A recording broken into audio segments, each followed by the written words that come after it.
Hello everybody, Gompfather here. We're back with some Clash of Clans for another great war review with Scifen. So the war we just finished was Scifen versus Tardis, both level 11 clans. We had 98.03%, they had 89.50. Let's look at the stats and the stars real quick. Just a few Town Hall 10s and 9.5s that unfortunately slipped away, but 116 to 97 in the end. Well done, boys, well done. Now the first attack we're going to be looking at is by Frostablood, our number 17 versus number 10 Spawn UK. Having a quick look at the base, it is a pretty solid Town Hall 9. You know, mid-level heroes. Most of the defenses, if not all, are maxed out, and a lot of good solid walls. Getting to where this is a solid base. Interesting design, not really anything too difficult, but it's still a solid Town Hall 9 versus another Town Hall 9. Something to point out is the direction of this attack, but I'll jump into that explanation in a little bit. So, there goes the first and the second golem just on that bottom side. I'll zoom in just a little bit. Baby dragons go down to help funnel with them, and the wall breakers bust into those walls with ease. A couple wizards go down to help speed up that process. King, the queen, and finally here come the bowlers. There we go. So the bowlers are now funneling into the base. There goes the first rage as the clan castle troops come out. The jump on an excellent spot. Everything is going in the center like crazy. Everything is dying like crazy.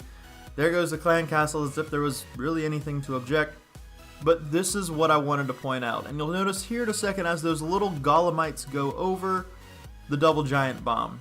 So when everything clears up, I'll explain a little bit more as the backside hogs come in to help clear up some of those outside defenses. Tesla's on the outside and a couple in the middle.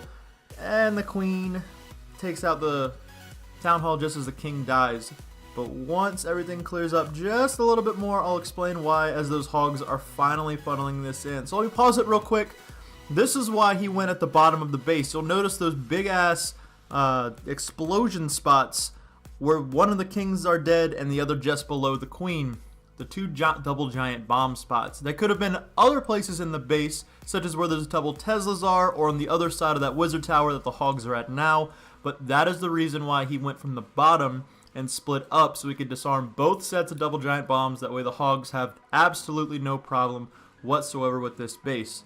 So we're going to continue this replay as a couple hogs go flying off the screen. Queen using her ability right here. The final heal spell goes down to keep those hogs alive. Luckily, the queen diverts her attention to those skeletons because there's no poison left.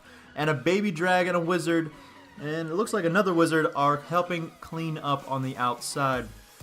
Unfortunately, it looks like those hogs are going to get taken out just before they can get all the defenses. So it's going to be a close one. I mean, we already know the result is a 3-star. Let's be honest. It doesn't take a math wizard or a genius to figure that out. But there's only 2 defenses left and a lot of crud on the outside. Luckily, that baby dragon's going to clear through all this with ease, and I'm pretty sure now that the queen has almost at full health, those defenses are not going to be a problem. So with the final 10 or so buildings left, this base is wrapped up. Frostablood, well done, sir. This is an excellent attack from another Town Hall 9 on a Town Hall 9. Good use of the troops, smart decision to come from the south and disarm both sets of double giant bombs, and good use of the baby dragons to help funnel with those troops.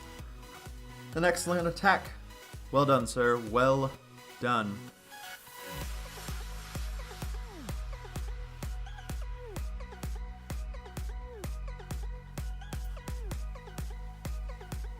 Now the second attack we are going to be looking at is by Artie, our number 6 versus Stee, their number 7.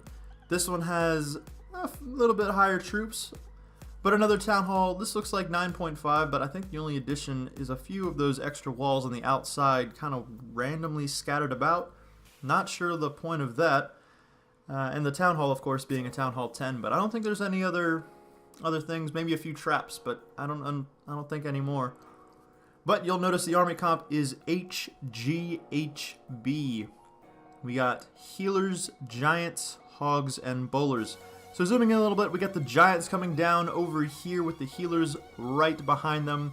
Baby drag and a wizard up top. one giant to help divert the damage, and some wizards to help funnel. The giants are now breaking in as the clan castle comes out. I'll zoom out just a little bit. As the heroes go down and the bowlers are now entering the base. Luckily, they do not pull away from that inner core. I've seen bowlers at this point, and it's happened to me many times, to where they'll just start to go in and then they'll start wrapping around. So luckily for him, this went his way.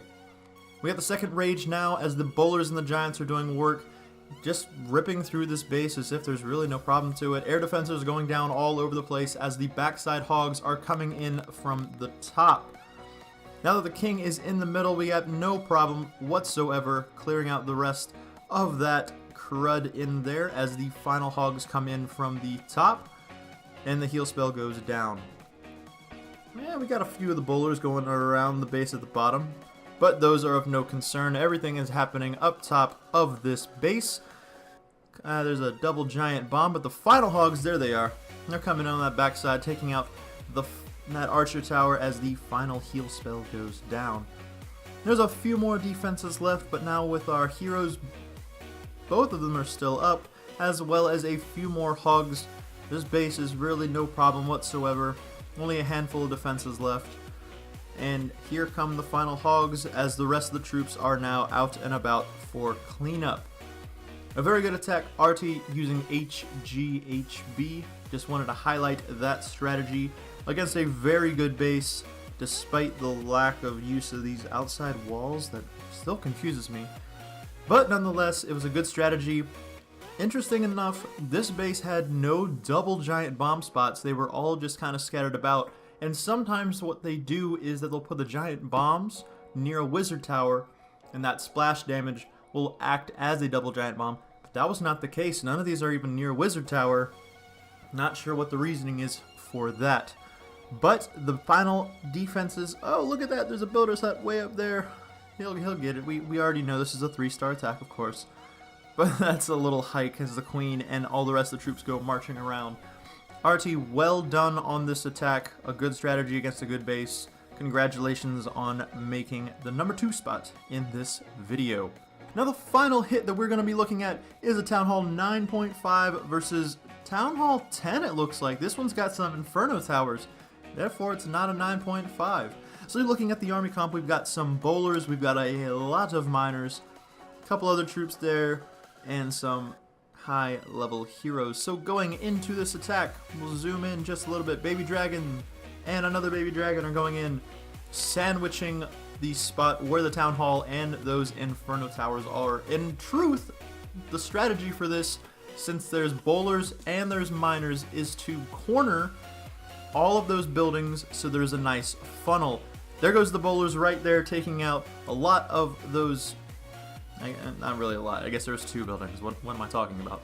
But the Inferno Towers are hitting them hard as they enter the base. And there goes the poison, and the troops are destroying with that rage spell now. The freeze goes down on that second Inferno Tower as the first one is being taken out.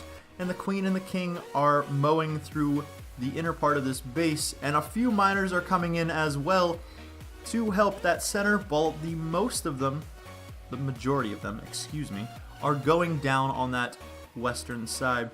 Interestingly enough, that Inferno Tower is still standing.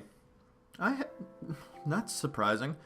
I'm surprised that compartment did not get cleared. This is not looking as well as it should have. Miners are going for that queen and really hawking in on her. There goes a double giant bomb, so a heal spell is down as the miners are cozying on their way through this base, doing what miners do. A few of them are down. We got a minion over here helping, trying to get them back into the base, but a few of them went outside, unfortunately. A good handful of them went down to that Inferno Tower and Expo combination, and there's a few more going south where that Wizard Tower is. Uh-oh, there goes the last heal spell. Might have been a little early. We'll see how this plays out. Unfortunately, there's still a handful of defenses. This is not looking so good. Miners are now making their way up the base, taking on those storages, excuse me. And there goes the Inferno Tower targeting them once again. there's not that many left. I know it looks like there's a decent amount, but there's really not that many left. Poison goes down just for good measure. I think it's just adding insult to injury at this point. And there goes a Wizard Tower melting as the Inferno Tower takes out a few more, but that giant bomb does not help. Oh, and it looks like there's like 2 or maybe 3 more miners left on those last 3 defenses. Luckily, that Expo did not have much health left. And with a few swings, they take out that final Tesla. Kind of cutting it close there, but a great hit by Curtis. Well done, sir, on making the highlight of the video. So that was the video, guys. If you enjoyed the content, found anything helpful, or you enjoyed me as a person, please don't forget to hit that subscribe button. If you enjoyed the video for itself, just hit that like button for me. I would really appreciate it. It does me a whole lot of good. And I will catch you in the next video. Peace out, guys.